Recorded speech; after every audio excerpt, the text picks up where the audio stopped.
Bismillahirrahmanirrahim. Assalamualaikum Ibu. Waalaikumsalam. Ya baik Bu, perkenalkan nama saya Dr. Neva, dokter dari di rumah sakit ini. Sebelumnya dengan Ibu siapa? Dengan Ibu Sakita.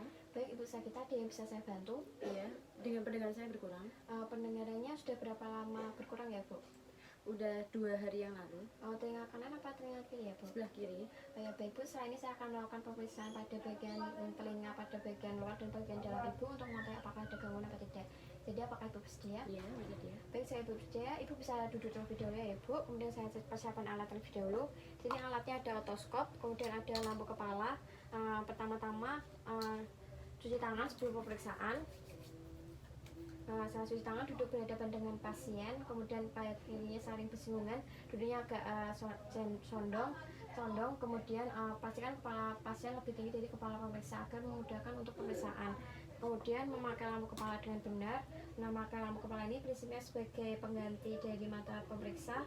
Nah, ini yang berdiri ada di bawah, kemudian lampu kepala di bawah dari sabuk dari lampu kepalanya. Setelah itu pastikan lampu kepalanya menyala. Setelah itu Ibu judulnya bisa dibuka terlebih dahulu ya Bu. Iya. Permisi ya Ibu, saya buka. Pertama-tama saya lakukan inspeksi terlebih dahulu. Diinspeksi apakah ada perubahan warna kulit pada kulit sekitar. Kemudian dilihat apakah ada tanda-tanda kongenital seperti fistula dari preauricular. Kemudian dilihat apakah ada dan telinga yang mengecil atau mikrotia. Kemudian dilihat apakah ada hemangioma. Kemudian dilihat untuk di sini apakah ada distal yang keluar pada lubang telinga. Kemudian pada preauricularnya dilihat apakah ada fistula dari preauricular, kemudian apakah ada abses, kemudian apakah ada skatrik. Kemudian silakan nyeritakan pada retroauricular dan preauricular. Pertama dilakukan nyeritakan pada preauricular terlebih dahulu. Ibu ini bisa nyeri apa tidak? Tidak. Kemudian untuk tagusnya dilakukan nyeritakan. Ibu ini nyeri Tidak. Kemudian pada retroauricularnya dilakukan nyeritakan. Ibu ini nyeri tidak? Tidak. Kemudian dilakukan nyeri kotak pada retroauricular. Tidak.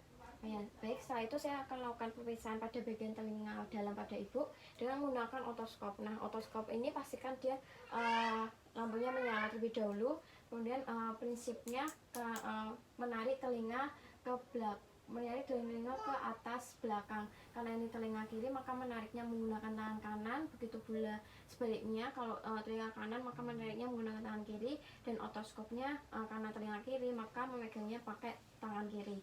Setelah itu dilihat di sini apakah ada peradangan, kemudian dilihat apakah ada granulasi, kemudian apakah ada furunkel, kemudian ada peradang dari fistalnya, kemudian dilihat apakah ada jamur, kemudian dilihat apakah ada corpus aluminium atau benda asing, kemudian dilihat apakah disat yang keluar. Nah, disat yang keluar dilihat apakah purulen atau mukopurulen atau serus apakah mukus. Kemudian dilihat apakah ada serumen yang keluar, dilihat konsistensinya apakah dia cair, lunak, padat atau keras. Kemudian dilihat CAE-nya dia intak apa perforasi, kemudian dia utuh apa tidak. Kemudian apakah ada tanda-tanda peradangan dan hiperemis. Kemudian refleks cahayanya dilihat apakah positif atau tidak. Kemudian apakah ada bulging dan retraksi. Kemudian untuk yang perforasi dia lokasinya di mana, peripheral atau sentral, kemudian luasnya di mana, kemudian jumlahnya,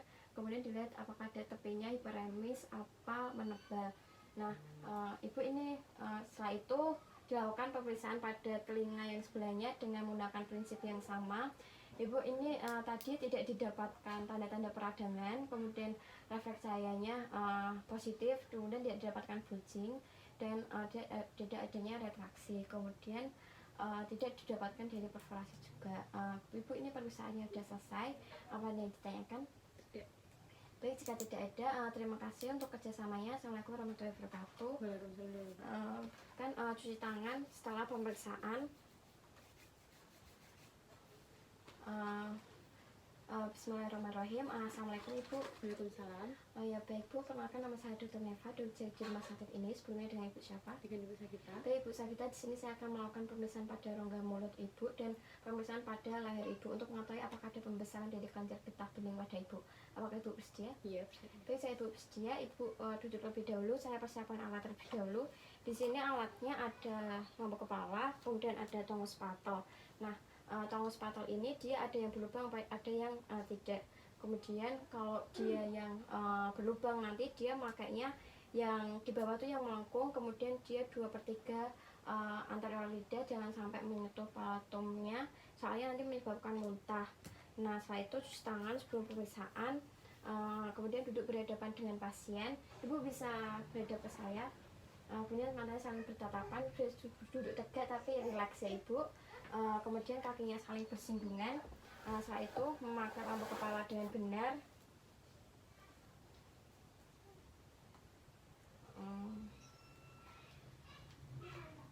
Memakai lampu kepala dengan benar. Nah, di sini prinsipnya lampu kepala sebagai pengganti mata pemeriksa, yang beriki ada di bawah, kemudian lampu kepala di bawah dari sabuk dari lampu kepala. Nah, pastikan lampu kepala ini menyala. Kemudian pertama-tama ibu bisa membuka mulutnya. Ibu bisa buka mulutnya terlebih dahulu ya Ibu. Ibu bisa relax, kemudian pastikan cahayanya ini masuk mengarah ke dalam mulut Ibu. Kemudian pertama-tama dilakukan inspeksi terlebih dahulu. Di sini dilihat lidahnya apakah ada besak apa tidak.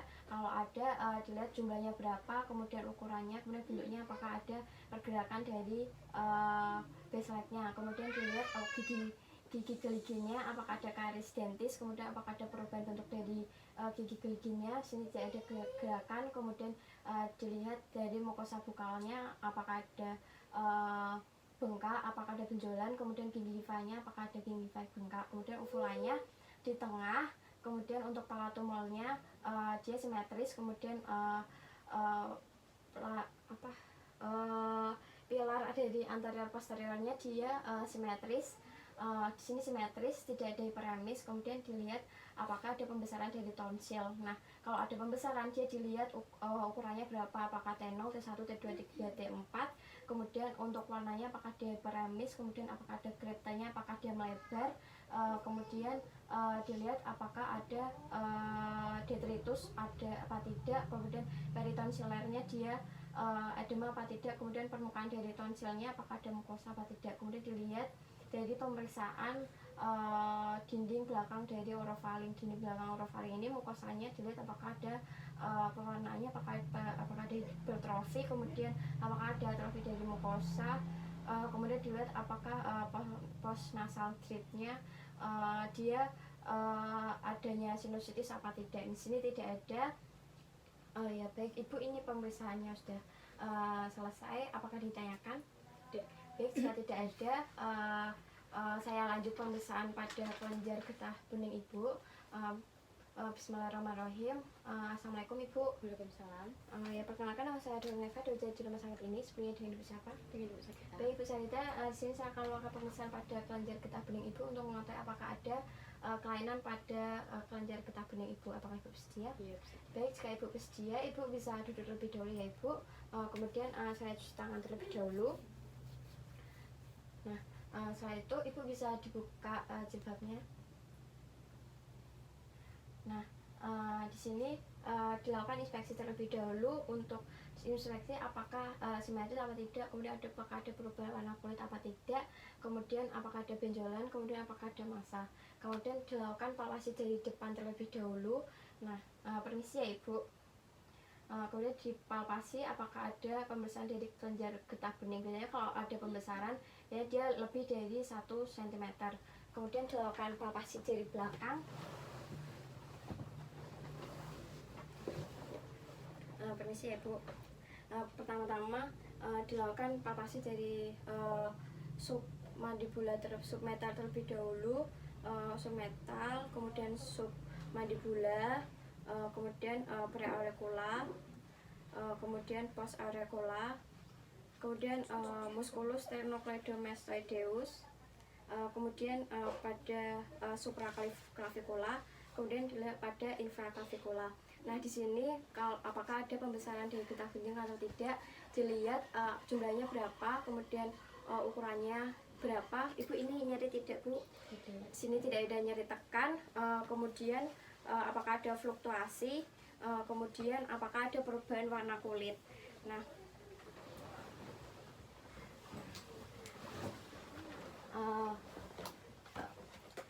baik Ibu, ini tadi dari pemeriksaan tidak ada pembesaran dari kelenjar getah bening ibu. Kemudian ini pemeriksaannya sudah selesai. Apa ada yang tanyakan? Tidak. Oke, jika tidak ada, terima kasih untuk kerjasamanya. Assalamualaikum warahmatullahi wabarakatuh. Jangan lupa cuci tangan setelah pemeriksaan.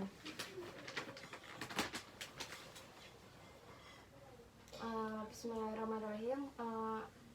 Assalamualaikum Ibu. Waalaikumsalam. Ya baik Ibu, perkenalkan nama saya Dr. Neva, dokter di rumah sakit ini. Sebelumnya dengan Ibu siapa? Dengan Bu Sagita. Baik, Ibu Sagita, ada yang bisa saya bantu? Iya.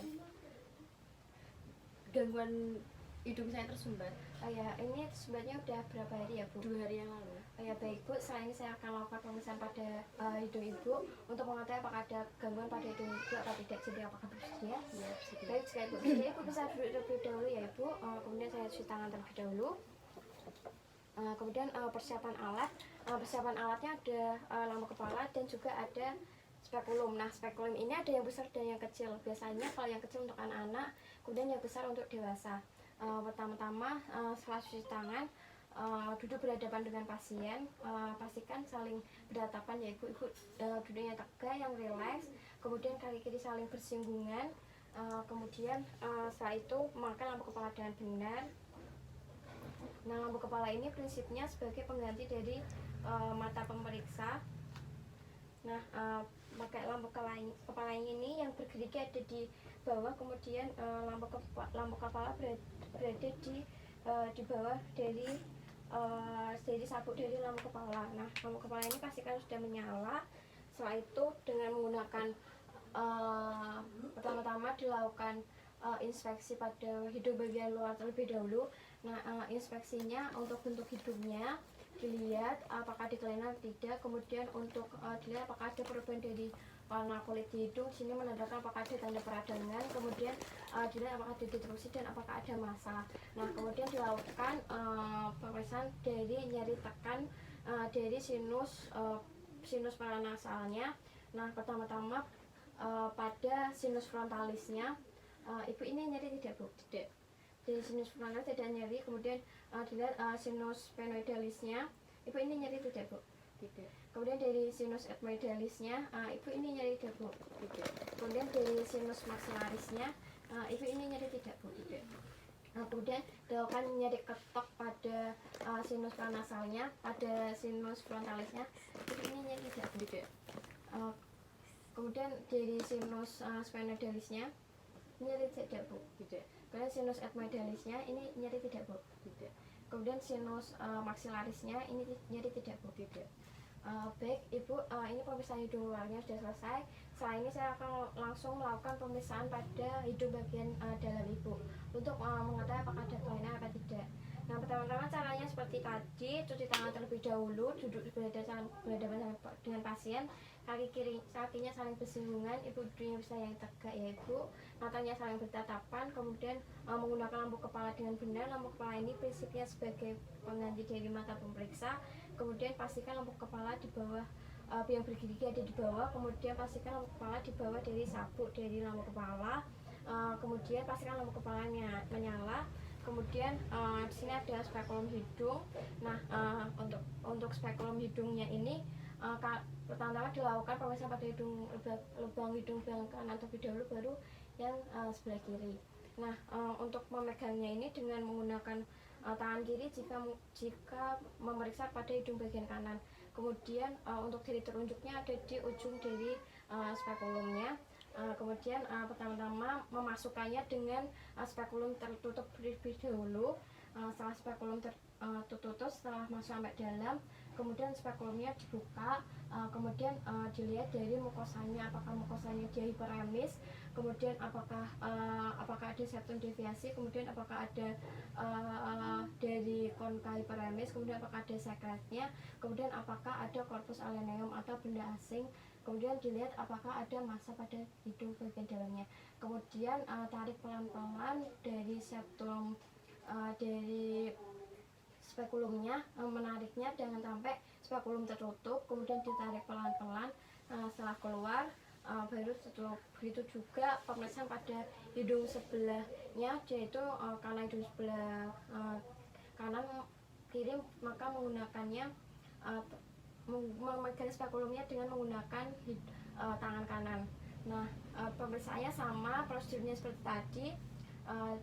Baik Ibu, ini tadi tidak didapatkan dari mukosa hiperamis, juga tidak didapatkan adanya septum deviasi, juga tidak ada massa, kemudian juga tidak ada tidak ada benda asing pada hidung Ibu.